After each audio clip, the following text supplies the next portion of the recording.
Okey, semua kita akan test bagaimana menggunakan simulasi ni. Okey, untuk perhatian semua, komputer software ada masalah, jadi tak perlu ambil dulu, kau boleh skip, ambil yang seterusnya, operating system type and features part 1. Okey, saya harap awak faham lah, kita punya ni, setiap ni ada learning outcome dia. So, saya harap awak boleh faham stepnya. So, komputer software boleh skip lah, jangan lupa. So, mana-mana buat sementara ni sebab kita ada problem. Nanti awak bila kalau sekiranya sampai habis semester komputer software masih problem, awak boleh hantar dia punya transkrip dan nanti transkrip dia akan tanda lah mana yang tak belum complete. Jangan risau, saya boleh tengok dekat nanti. Okay, so awak boleh teruskan sampai habis lah. Yang mana-mana boleh buka, awak buka dulu, tak ada masalah. Ini semua general knowledge lah untuk awak faham cara penggunaan ni. Okay, so apa yang kita belajar sekarang ialah operating system type and features. Dia ada banyak PC dalam untuk tujuan latihan ni.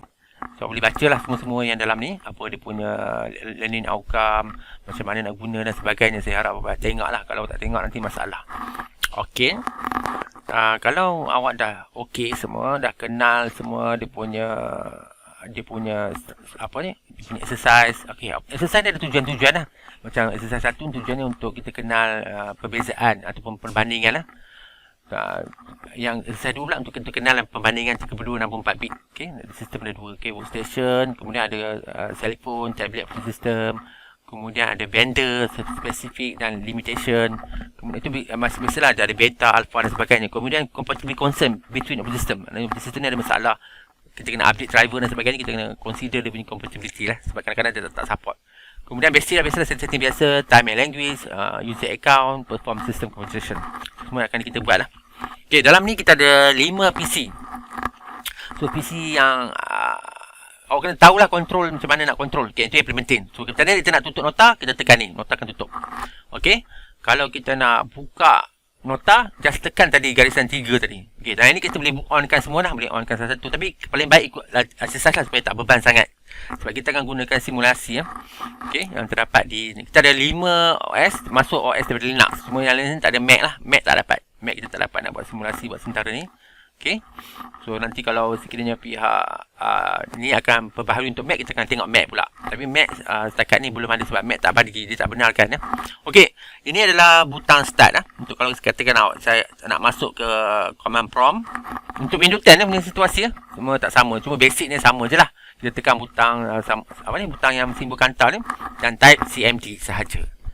Type CMD Kemudian setelah type CMD, awak boleh scroll kat sini. Kalau awak tak nampak, ada butang command prompt akan muncul lah paparan CMD ataupun CMD punya ni. So kat sini kita boleh buat banyak command lah. Command macam ping, command apa yang berkaitan dengan command-command yang ni lah. Okay, macam nak type ping dan sebagainya lah. Okay, kadang-kadang dia lambat loading, awak kena tunggulah. Kita ada paparan macam ni. Okay, so bila dah selesai tu, awak nampak dengan jelas dia ada Windows 10. Okay, so awak boleh juga kadang-kadang yang control alternative khas macam keyboard, ada tu keyboard tapi boleh bawah lah, boleh pilih lah letak atas atau bawah lah. Tapi yang biasa kita tak bawah sekali lah. So kalau nak tukar mentah atas pun boleh, bawah pun boleh. Kemudian kita nak tengok dari segi control alternate delete. Ini sangat special sebab nak masuk task manager. Okay, task manager lah lokasi di mana kita tengok proses yang berlaku dalam assignment awak nanti adalah yang berkaitan dengan task manager. So dia akan tengok window command processor dan sebagainya. Okay, itu nanti kita akan bincang lebih lanjut lah. Kita balik pada sini. Jangan tekan yang ni. Yang ni tekan dia akan reset, dia akan refresh connection. Ini elakkan tekan kalau nak keluarkan soalan, tekan sebelah sini balik. Nak tengok nota apa, nak tengok soalan, exercise dan sebagainya. Okey, nak sini ada 12 tab. Okey, 1 hingga 12. So tekan next lah untuk tengok topologi. Tekan next. Okey, ni lah yang topologi yang dia bagilah. Mana setiap PC ni ada sambungan, ada nombor IP. Nombor IP ni penting awak tahu. Nanti kalau nak ping ke apa, ada arahan soalan-soalan yang berkenaan ping, awak kena ping nombor IP ni. Awak jangan ping nama PC pula. Boleh juga sebenarnya tetapi tak digalakkan. Terutama untuk Linux. Okey. So yang paling boleh awak kena ping IP yang diberi lah. Nanti kalau nak komunikasi antara Windows, awak kena ping ikut nombor IP. So ini kita akan kita akan fahamkan konsep OS lah. OS memang kena ada berkaitan dengan networking. Dia yang buat masa teknologi sekarang ni. Okey. So dia ada banyak jenis lah. Dia ada 5 PC So PC pertama untuk Windows Server sebagai domain controller. PC kedua sebagai Win 10 domain member. PC ketiga adalah CentOS server iaitu Linux. Okey, awak boleh tengok lah saya apa yang ada. Kita boleh go through satu-satu. Okey, kita go pada set 1 dulu. Okey, exercise 1 ni dia bertujuan untuk membandingkan lah antara okey, tapi kita tak dapat bandingkan Apple lah. Apple tak dapat nak buat macOS, tak ada kat sini. Tapi konsep dia boleh tengok sendiri kot, sebab ini kita tak benarkan kita buat simulation lah. Tak dapat kebenaran daripada macOS. So kita dapat bandingkan Microsoft Windows dengan Linux lah. Tapi kita tahulah bahawa desktop operating system ni ada 3 jenis, iaitu Microsoft Windows, Apple Mac dan Linux. Kemudian dari segi handphone pula ataupun smartphone, ada Apple, ada Google Android dan Microsoft Windows Phone. Okey, yang paling jarang kita jumpa Microsoft Windows Phone lah. Yang paling kerap kita jumpa iPhone dengan Google Android. Okey, dalam exercise ni kita akan tengok perbezaan 3 jenis versi ni, Windows 7, Windows 8.1 dan Windows 10. Okey, Windows 7 yang paling tua, dah tua sangat dah. Okey, Windows 10 ni adalah latest version lah. Tapi lagi latest Windows 11 lah, tapi masih dalam peringkat beta ataupun alpha. Maksudnya masih peringkat dalam uji kaji lah. So risiko lebih tinggi kalau kita gunakan yang terbaru ni. So sekarang Windows 10 ni dah stabil lah, maksudnya dia dah jadi stabil. Okey, dan support dia tak selama-lamanya lah. Windows 7 ni, Windows 8.1 ni, Windows 7 dah berhenti support. Kena ingat, pada Januari 14, 2020 dia dah berhenti support. Paling terakhir dia support ialah Windows 7 Service Pack 1. Okey. Kemudian Windows ni ada 3 jenis Windows kan, berbeza-beza lah tarikh support dia.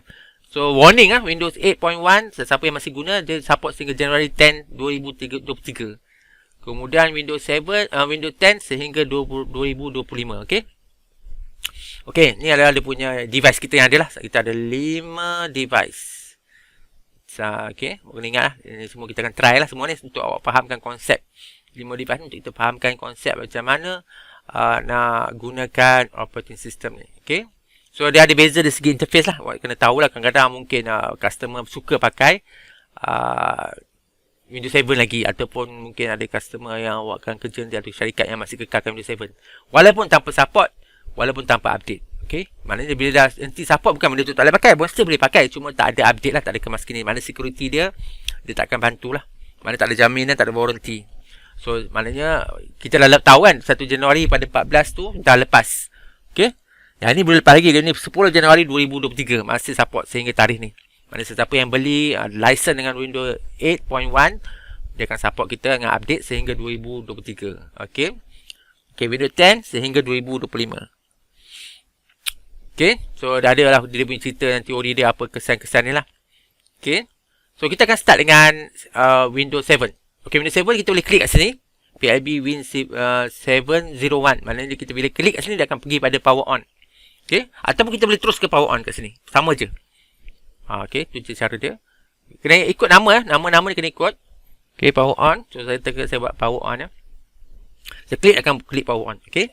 Klik sama dia klik pada tu. Okey, dia akan berlaku macam biasalah bootable process bootable process. Boot process lah, maksudnya akan boot kan. Sampai nak akan paparan